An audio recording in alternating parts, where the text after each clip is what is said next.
So hi guys, ఇది వచ్చేసి inheritance part 2.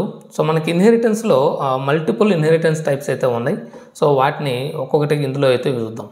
So first of all guys, మనకి multi level inheritance. So ఇక్కడ చూసినట్టయితే ఇది ఆల్రెడీ మనం ఇంతకుముందు వీడియోలో ఎగ్జాంపుల్ చూసాం. అలానే ఇది వచ్చేసి మల్టీ లెవెల్ ఇన్హెరిటెన్స్ అనమాట. ఇది సింగిల్ లెవెల్ ఇన్హెరిటెన్స్ అవుతుంది, ఇది మల్టీ లెవెల్ ఇన్హెరిటెన్స్ అవుతుంది. అంటే ఇక్కడ మనకి క్లాస్ ఏలో ఉన్న మెంబర్స్ అన్నీ క్లాస్ బిలో యాక్సెస్ చేయొచ్చు. బి అనేది క్లాస్ ఏని ఇన్హెరిట్ చేస్తుంది అనమాట. ఇక్కడ చూసినట్టయితే క్లాస్ ఏని క్లాస్ బి ఇన్హెరిట్ చేస్తుంది, క్లాస్ బిని క్లాస్ సి అనేది ఇన్హెరిట్ చేస్తుంది. సో ఇక్కడ మనకి క్లాస్ ఏలో ఉన్న మెంబర్స్ అన్నీ క్లాస్ బిలో ఉంటాయి, క్లాస్ సిలో మనకి క్లాస్ ఏను క్లాస్ బి అన్ని మెంబర్స్ ఉంటాయి అనమాట. అంటే ఆల్రెడీ క్లాస్ బిలో క్లాస్ ఏ మెంబర్స్ ఉన్నాయి కాబట్టి సేమ్ ఏదైతే క్లాస్ బిలో మనం యాక్సెస్ చేయగలమో అవన్నీ కూడా క్లాస్ సిలో కూడా మనం యాక్సెస్ చేయొచ్చు అనమాట. సో మల్టీ లెవెల్ ఇన్హెరిటెన్స్ అనేది అలా ఉంటుంది. సో ఇప్పుడు మనం దీన్నే కోడింగ్ ఎగ్జాంపుల్ చూద్దాం. సో ఇక్కడ క్యాలిక్యులేటర్ V1లో మనకి ఈ 3 మెథడ్స్ ఉన్నాయి, క్యాలిక్యులేటర్ V2లో ఈ 3 మెథడ్స్ ఉన్నాయి. సో ఈ క్యాలిక్యులేటర్ V1లో ఉన్న అన్నీ కూడా క్యాలిక్యులేటర్ V2లో ఉన్నాయి బికాస్ ఆఫ్ ఇన్హెరిటెన్స్ అనమాట. ఇన్హెరిటెన్స్ చేయడం వల్ల ఇక్కడ అన్ని కూడా ఇక్కడ ఉన్నాయి అనమాట. దీన్ని సింగిల్ లెవెల్ ఇన్హెరిటెన్స్ అంటాం. సో అదే మల్టీ లెవెల్ ఇన్హెరిటెన్స్ అనుకో, సో మనం క్యాలిక్యులేటర్ V3 ఒకటి క్రియేట్ చేద్దాం ఇప్పుడు. సో క్యాలిక్యులేటర్ V3 క్రియేట్ చేస్తున్నప్పుడు ఇందులో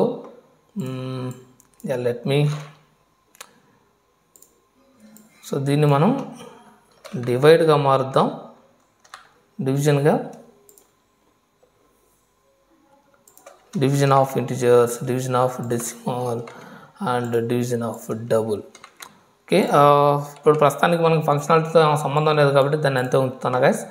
ఇప్పుడు మనకి ఏమవుతుందంటే క్యాలిక్యులేటర్ సో V2 అనేది V1ని ఇన్హెరిట్ చేస్తుంది, ఇక్కడ V3 అనేది V2ని ఇన్హెరిట్ చేద్దాం. సో దానివల్ల ఏమవుతుందంటే ఇందులో ఉన్న ఈ 3 మెథడ్స్ ఇక్కడ ఉంటాయి, ఇందులో ఇక్కడ టోటల్గా 6 మెథడ్స్ అవుతాయి కాబట్టి ఈ 6 మెథడ్స్ కూడా మనకి క్యాలిక్యులేటర్ V3లోకి వస్తాయి బికాజ్ ఆఫ్ ఇన్హెరిటెన్స్ అనమాట. సో దీన్ని మనం ప్రోగ్రాంలో ఆబ్జెక్ట్ కింద క్రియేట్ చేసాం అనుకోండి. ఇందులో మనం V2కి ఆబ్జెక్ట్ క్రియేట్ చేసినప్పుడు ఏమవుతుంది, ఇందులో 6 మెథడ్స్ అయితే ఉన్నాయి, add, decimal, double and multiplication methods.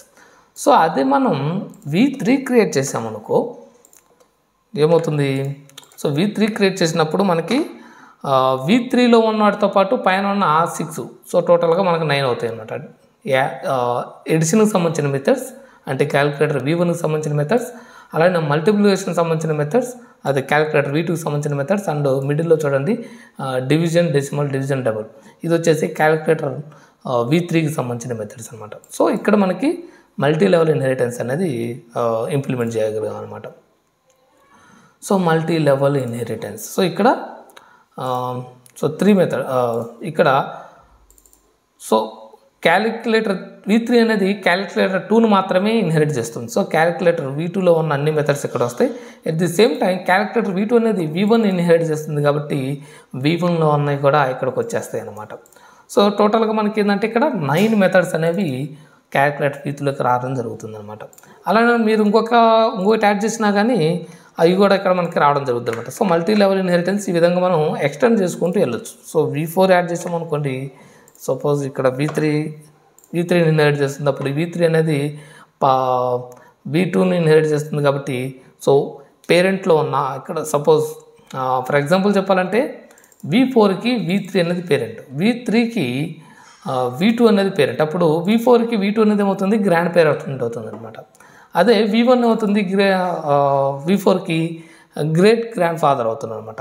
So దానివల్ల ఏంటంటే తన నాన్నగారిది, తాతగారిది, ముత్తాతగారిది అందరికి సంబంధించిన ఆ ప్రాపర్టీస్ అనేవి ఇక్కడ చైల్డ్ క్లాస్లో యాక్సెస్ చేయవచ్చు అనమాట. సో ఆ విధంగా హైరార్కీ అనేది రిలేషన్షిప్ అనేది ఎస్టాబ్లిష్ అవుతుంది. సో మల్టీ లెవెల్ ఇన్హెరిటెన్స్ అనేది ఈ విధంగా ఉంటుందన్నమాట. సో నెక్స్ట్ వచ్చేసి గైస్, నెక్స్ట్ ఏముంది, మల్టిపుల్ ఇన్హెరిటెన్స్. సో ఈ మల్టిపుల్ ఇన్హెరిటెన్స్ అనేది నార్మల్ క్లాసెస్తో మనం అచీవ్ చేయడం, ఓన్లీ ఇంటర్ఫేసెస్తో మాత్రమే అచీవ్ చేయవచ్చు అనమాట. సో ఇక్కడ మనకి మల్టిపుల్ ఇన్హెరిటెన్స్ సంబంధించి నేను ఇక్కడ క్లాస్ క్రియేట్ చేశాను. పేరెంట్ 1 అండ్ పేరెంట్ 2 ఈ రెండు వచ్చేసి 2 క్లాసెస్, ఇవి వచ్చేసి normal concrete classes guys, interfaces కాదు. సో ఇక్కడ పేరెంట్ 1ని పేరెంట్ 2ని చైల్డ్ అనేది ఇన్హెరిటెన్స్ చేస్తుంది. సో అప్పుడు ఏమవుతుందంటే మనకి కంపైలర్ మనకి ఇష్యూ చూపిస్తుంది అనమాట. సో కంపైలర్ ఏం చెప్తుందంటే child cannot have multiple base classes. So ఈ చైల్డ్ అనేది మల్టిపుల్ బేస్ క్లాసెస్ ఇంప్లిమెంట్ చేయడానికి, అది ఇన్హెరిట్ చేయడానికి అలౌ చేయట్లేదు అనమాట.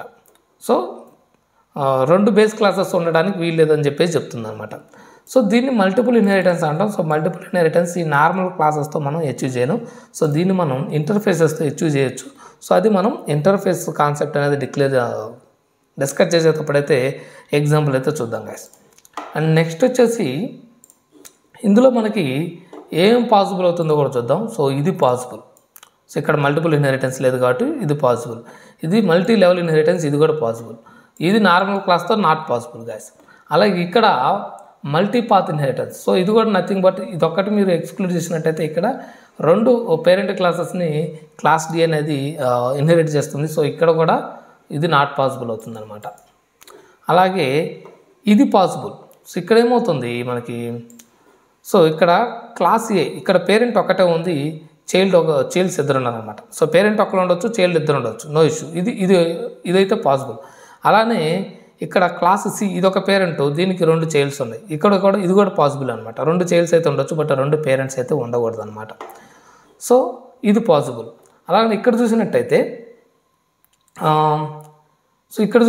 ఇక్కడ క్లాస్ బి ఉంది, క్లాస్ బికి 2 పేరెంట్స్ ఉన్నాయి. సో 2 పేరెంట్స్ ఉండడం అనేది నాట్ పాసిబుల్ అనమాట. సో ఇక్కడ ఈ 3 అనేది మనకి నార్మల్ క్లాసెస్తో నాట్ పాసిబుల్, బట్ ఇంటర్ఫేసెస్తో అయితే పాసిబుల్ అవుతుంది. సో ఈ 3టిని కూడా మనం వేరే క్లాస్లో అయితే చూద్దాం గైస్. సో మల్టిపుల్ ఇన్హెరిటెన్స్ అయితే ఎగ్జాంపుల్ చూశారు కదా మనకి. Let me see. So multiple inheritance ఇక్కడ ఇది మల్టిపుల్ ఇన్హెరిటెన్స్ ఎలా ఇంప్లిమెంట్ చేస్తాం అనేది ఇక్కడ మనకి నార్మల్ క్లాస్తో అయితే నాట్ పాసిబుల్ అని చెప్పేసి మనకి ఎర్రర్ చూపిస్తుంది. సో నెక్స్ట్ వచ్చేసి హైరార్కికల్ ఇన్హెరిటెన్స్. సో ఇక్కడ ఉన్నదేంటి, హైరార్కికల్ ఇన్హెరిటెన్స్. ఇది పాసిబుల్గా కదనేది చూద్దాం. సో ఇది చూసినప్పుడు హైరార్కికల్ ఇన్హెరిటెన్స్లో గ్రాండ్ పేరెంట్ని పేరెంట్ 1 అండ్ పేరెంట్ 2 అనేది ఇన్హెరిట్ చేయగలుగుతుంది, నో ఇష్యూ. సో ఇక్కడ మనకి ఒక గ్రాండ్ పేరెంట్, 2 పేరెంట్స్ ఉన్నారు. సో అది పాసిబుల్. అలానే పేరెంట్ 1కి 2 చైల్డ్స్ ఉన్నారనమాట. సో ఇది పాసిబుల్, నో ఇష్యూ. పేరెంట్ 2కి కూడా 2 చైల్డ్స్ ఉన్నారు, అది కూడా పాసిబుల్. సో ఇప్పుడు ఏమవుతుందంటే చైల్డ్ 1 పేరెంట్ 1ని ఇన్హెరిట్ చేస్తుంది, పేరెంట్ 1 గ్రాండ్ పేరెంట్ని ఇన్హెరిట్ చేస్తుంది. అప్పుడు ఏమవుతుందంటే ఈ గ్రాండ్ పేరెంట్లో ఉన్న మెంబర్స్ పేరెంట్ 1లోకి వస్తాయి, పేరెంట్ 1లో ఉన్న మెంబర్స్ ప్లస్ గ్రాండ్ పేరెంట్లో ఉన్న మెంబర్స్ చైల్డ్ 1కి వస్తాయి, చైల్డ్ 2కి కూడా వస్తాయి అనమాట. సో ఇది పాసిబుల్. ఇక్కడ మనకి ఎటువంటి కంపైలేషన్ ఎర్రర్ అయితే రాదనమాట, ఎందుకంటే దెర్ ఇస్ నో యాంబిక్యూటీ.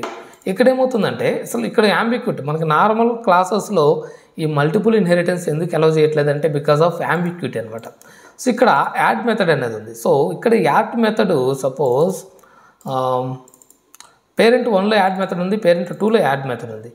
ఇక్కడ మనం చైల్డ్ క్లాస్లో మల్టిపుల్ ఇన్హెరిటెన్స్ చేసినప్పుడు ఇందులో ఏ యాడ్ మెథడ్ని మనం కాల్ చేస్తున్నాం అనేది యాంబిక్యూటీ అవుతుంది అనమాట. సపోజ్ ఇక్కడ మనకి చైల్డ్ క్లాసు యాడ్ అనే మెథడ్ని కాల్ చేసినప్పుడు పేరెంట్ 1లోది ఇన్వోక్ చేయాలా లేదా పేరెంట్ 2లోది ఇన్వోక్ చేయాలనేది అది ఒక యాంబిక్యూటీ. సో ఈ యాంబిక్యూటీని మనం నార్మల్ క్లాసెస్తో అచీవ్ చేయలేం, ఇంటర్ఫేసెస్తో అచీవ్ చేయొచ్చు అనమాట. సో అందుకని multiple inheritance is not possible with normal classes, only it is possible with interfaces. Okay, so I think that's it. So ఈ 3 అయితే మనకి నార్మల్ క్లాస్తో పాసిబుల్ కాదు, ఈ 3 అయితే మనకి పాసిబుల్ అవుతుంది అనమాట. ఎందుకంటే